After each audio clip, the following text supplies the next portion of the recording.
Greetings, everyone. This is Rock and Roll Spot Convention with the weekly comic book roundup.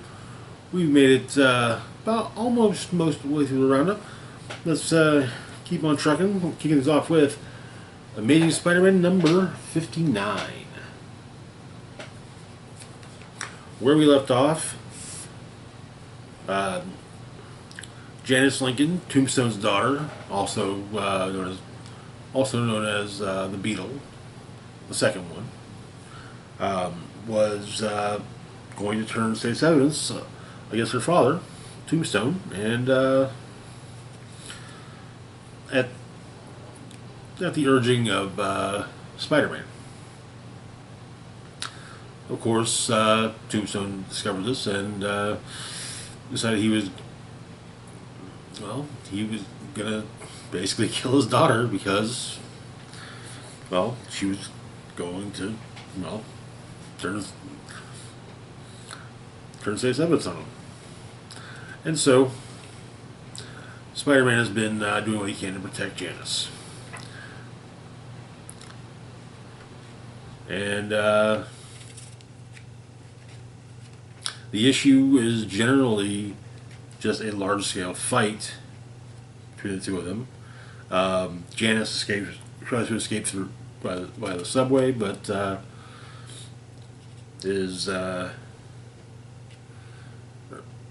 manages to do so. But in fact, Tombstone and Spidey end up on the subway tracks.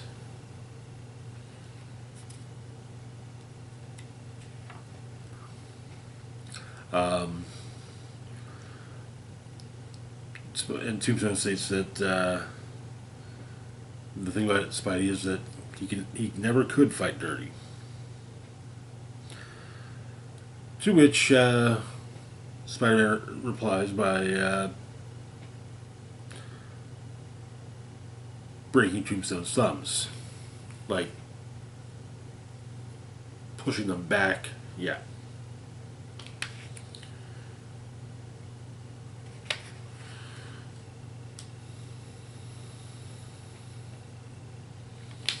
But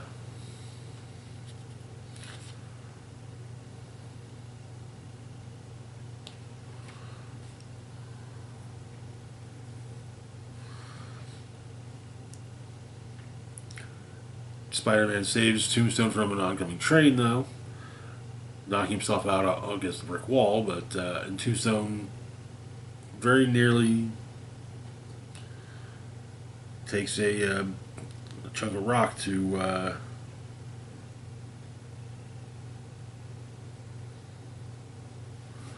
Spider-Man, but drops it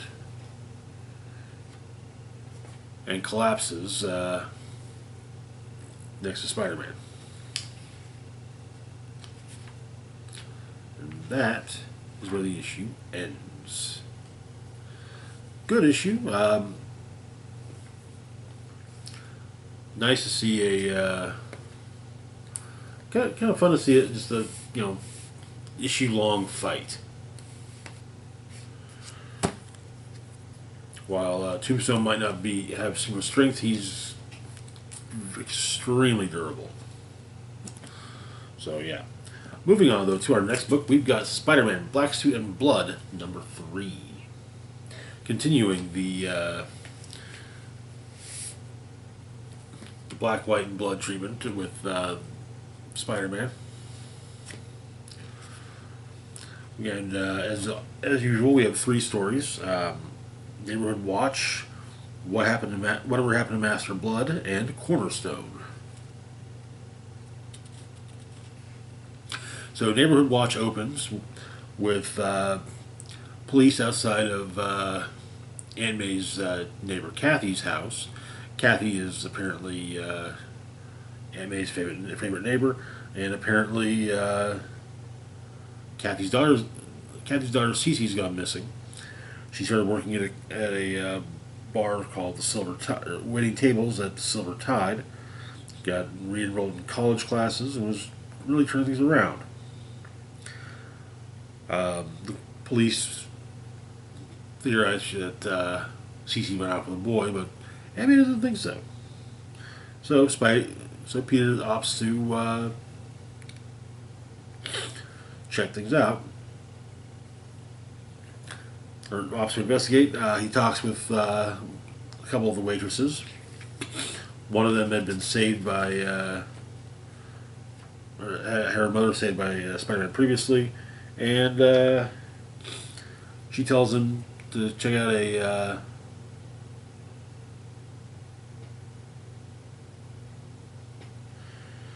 warehouse over on Collins Avenue. Apparently, Tombstone, fancy seeing him there. Tombstone had stored some merchandise in the Silver Tide storage room, and CC had found it and was being ordered to be killed. Spidey saves her, takes on Tombstone and his boys, but she tries to get him to stop because he's going a bit ham on the on Tombstone and crew. But she asks, he saved her once, a long time ago, and Spider-Man wasn't always like this. So what happened? He says that he leveled up. And that's the last time he helps a neighbor. Our next story, Whatever Happened to Master Blood, takes place during Civil War. The first Civil War. The villains are all assembled. Enchantress, Ultron, the Wrecking Crew, Kang, the Lizard, Dr. Octopus, the Molecule Man, even Galactus. And of course, Doctor Doom, but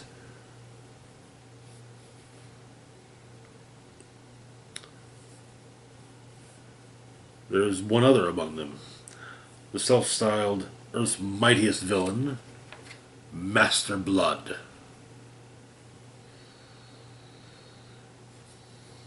And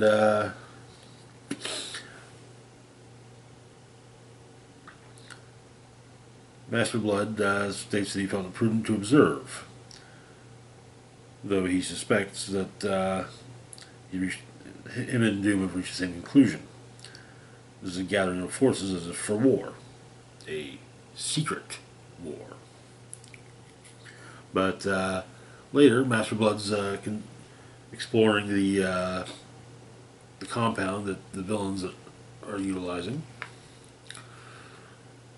So it seems to be a prison,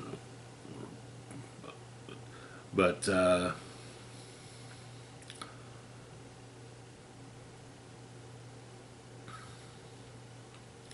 and learns of the symbiote. Joins with it as Master Venom. However, Kang shows up.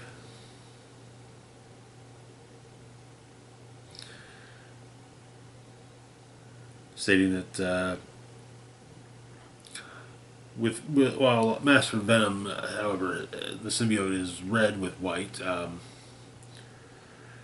Kang states that he supposes the Time Stream loves a snappy moniker,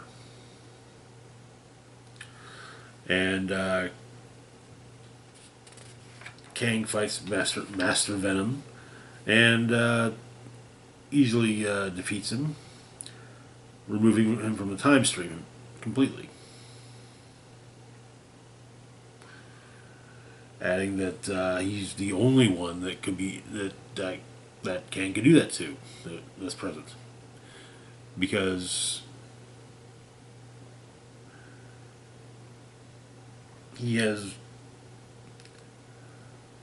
Master Blood just made that small of an impact. Even Pile Driver couldn't be erased from time like that, not without splitting the timeline. But Master Blood, at the height very height of his relevance, he was as important to history as a wisp of smoke.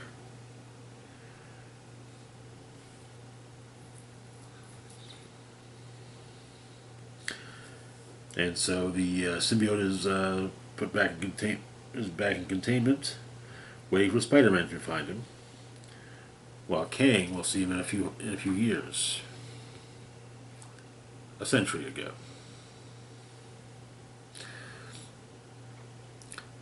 And the story ends with Kang and Enchantress talking. Apparently, Enchantress thinks a bit more higher of Kang than most mortal villains, as he's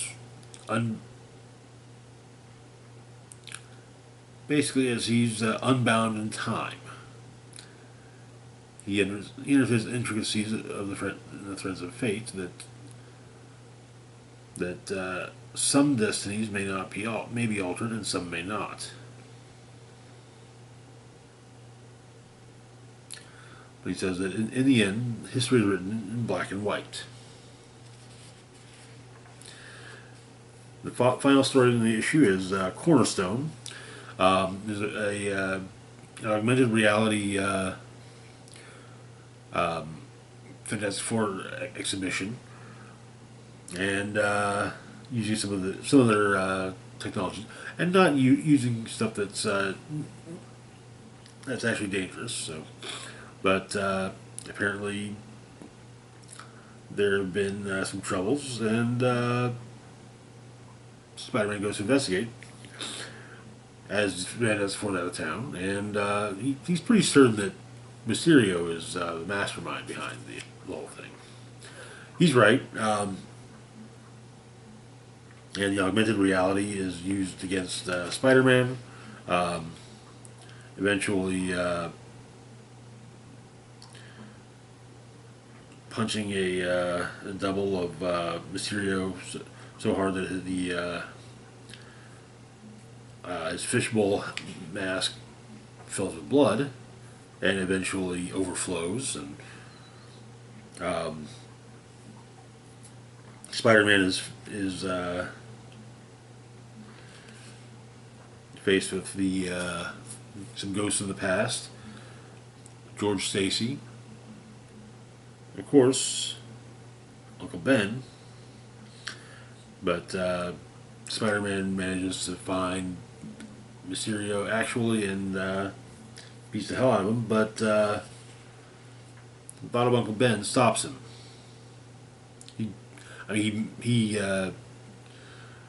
Mysterio is admitted to the ICU, but yeah.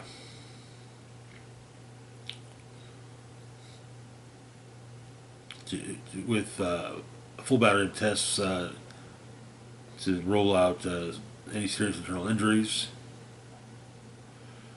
but one thing was a poster from the wrestling match that Spider-Man engaged in his debut, and it was not the actual poster, but it was enough to kind of snap Peter out of it, and probably led to Mysterio surviving. That is where the issue ends. Good issue.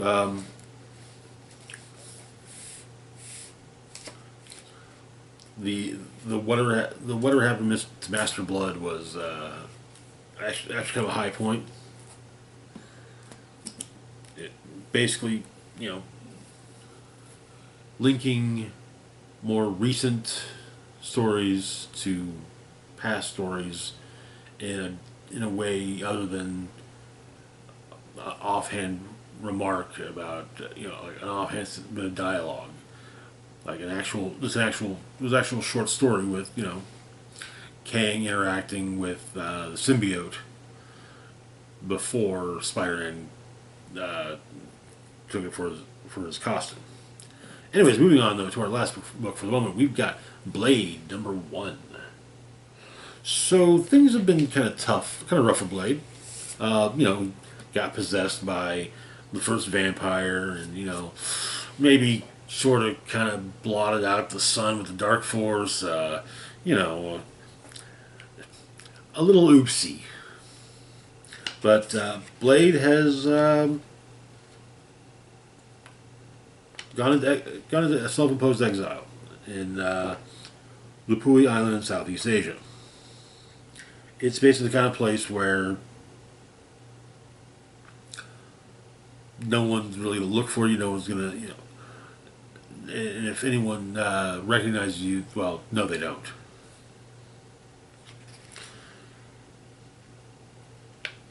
And even then, he's living on the outskirts of the island. So, but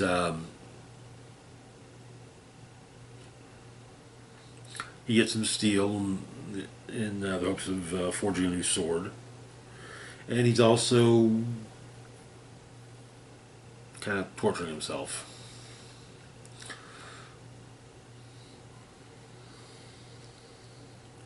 But he gets a visitor.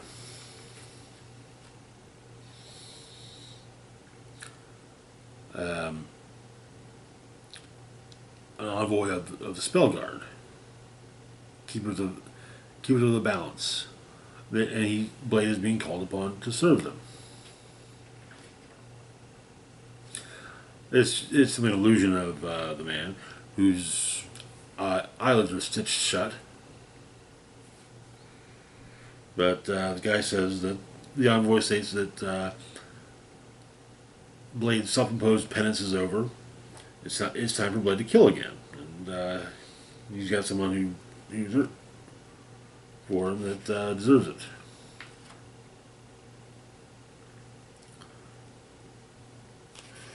And so apparently, the Spellguard.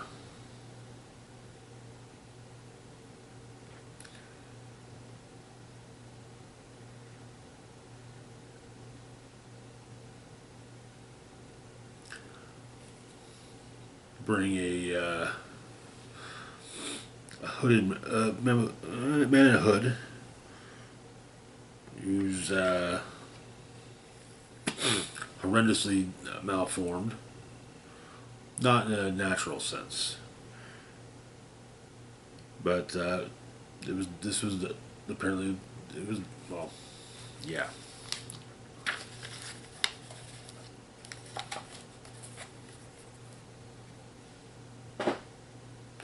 Apparently, that was done by vampires.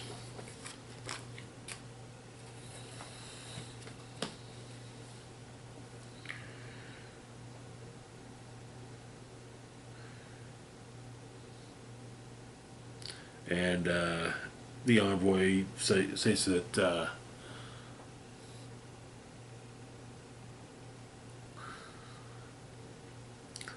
he's sparing Blade the sight of what was done to the man's children. Balance abhors cruelty. But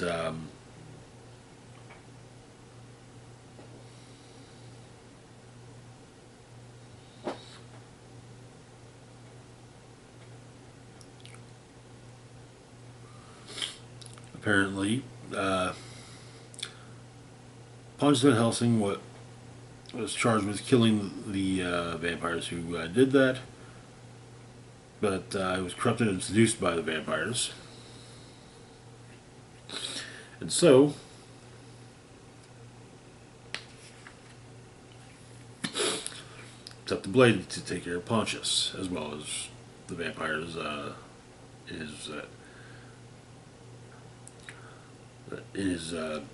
his group, basically. But before leaving, Blade basically slaughters the Spellguard, slitting the throat of the envoy, Damien, and putting the experiment of the vampires out of his misery.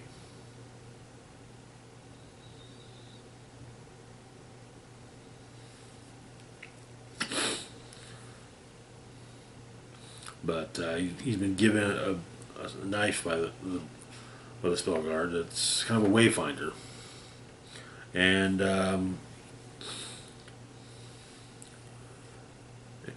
he's apparently getting into Silk Law and contested territory in Southeast Asia. And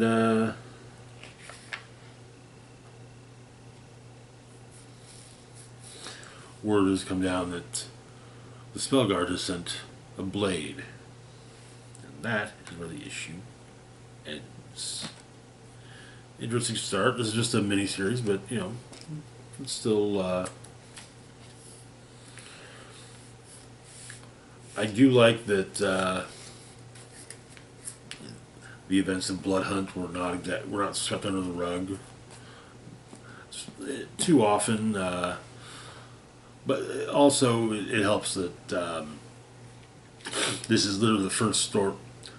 This is, a comic that's coming out, like a couple months or so after last issue of Blood Hunt. So yeah, it should be under the rug wouldn't work really, unless it was done in this takes place before Blood Hunt. But yeah. Anyways, that's going to do it for now. As always, feel free to like, share, and subscribe. Links to my Facebook, Twitter, Blue Sky, Instagram, Patreon, Mastodon, Patreon, and PayPal can be found in the description box down below. Big shout out to Patreon patron Red Man of the Penis. Thank you so much for your support. It is greatly appreciated. This is Rock and Roll Spock signing off saying, live long and rock hard.